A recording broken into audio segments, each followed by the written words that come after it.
Hi friends, welcome to Jo's samayal. இன்னைக்கு இந்த வீடியோவில் கோட் லிவர் ஃப்ரை எப்படி பண்ணுறதுன்னு பார்க்கலாம். ஆட்டி ஈரல் வறுவல் ரொம்ப டேஸ்டியாக இருக்கும். ரொம்ப ஈஸியான ஒரு ரெசிபி, ரொம்ப குயிக்காக பண்ணிடலாம். வாங்க ஃப்ரெண்ட்ஸ், வீடியோக்குள்ளே போய் எப்படி பண்ணுறதுன்னு பார்க்கலாம்.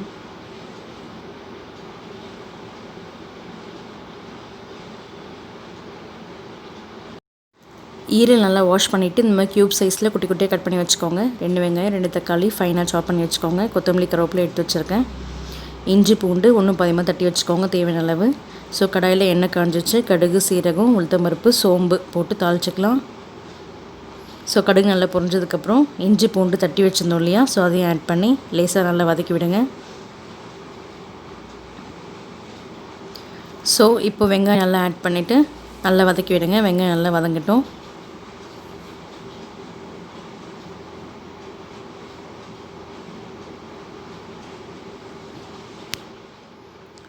வெங்காயம் வதங்கினதுக்கப்புறம் தக்காளி ஆட் பண்ணிக்கலாம். ஸோ வெங்காயம் தக்காளி ரெண்டுமே நல்லா வதங்கட்டும். ரொம்ப ஈஸியான ரெசிபி, கண்டிப்பாக ட்ரை பண்ணி பாருங்கள் ஃப்ரெண்ட்ஸ், ரொம்ப டேஸ்டியாக இருக்கும். ஸோ இப்போ ஈரல் ஆட் பண்ணிக்கலாம். ஈரலையும் சேர்த்து 2-3 வாட்டி நல்லா வதக்கி விடுங்க. ஸோ நல்லா வதங்கிடுச்சு, கலர் சேஞ்ச் ஆகிருக்கு பார்த்தீங்களா. ஸோ இப்போ மசாலா ஆட் பண்ணிக்கலாம்.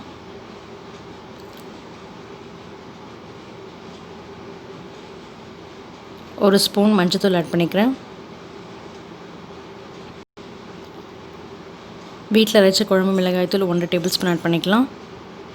உங்களுக்கு எவ்வளோ காரம் தேவையோ நீங்கள் அவ்வளோ ஆட் பண்ணிக்கோங்க. கூடவே பெப்பர் 1 ஸ்பூன் ஆட் பண்ணிக்கோங்க.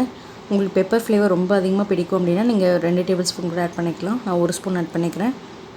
ஸோ தேவையான உப்பு ஆட் பண்ணிக்கோங்க. ஸோ முழுகிற அளவுக்கு தண்ணி ஊற்றிக்கோங்க. ஸோ மூடி போட்டு மூடி வச்சிடலாம். ஸோ சிம்மில் வச்சு நல்லா கொதிக்கட்டும், தண்ணி நல்லா சுண்டட்டும்.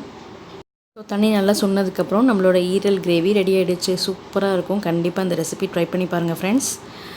உங்களுக்கு பெப்பர் ஃப்ளேவர் ரொம்ப அதிகமாக பிடிக்கும் அப்படின்னா நீங்கள் ஃபைனலாக இறக்க போகும்போது பிஃபோராக நீங்கள் கொஞ்சம் பெப்பர் ஆட் பண்ணிவிட்டு நல்லா மிக்ஸ் பண்ணிவிட்டு சிம்மில் வச்சு ஒரு 2 வாட்டி நல்லா கலரி இறக்கணும் அப்படின்னா இன்னும் டேஸ்ட்டாக இருக்கும். ஸோ அவ்வளோதான் ஃப்ரெண்ட்ஸ், சூப்பரான ஈரல் கிரேவி ரெடி ஆகிடுச்சு. சப்பாத்திக்கு எல்லாத்துக்குமே சூப்பராக இருக்கும், இட்லி தோசைக்கு. ஸோ கண்டிப்பாக இந்த ரெசிபி பிடிச்சிருந்துருக்குன்னு நினைக்கிறேன். பிடிச்சிருந்த லைக் பண்ணுங்கள், என் சேனலை சப்ஸ்கிரைப் பண்ணிக்கோங்க. தேங்க்ஸ் ஃபார் வாட்சிங்.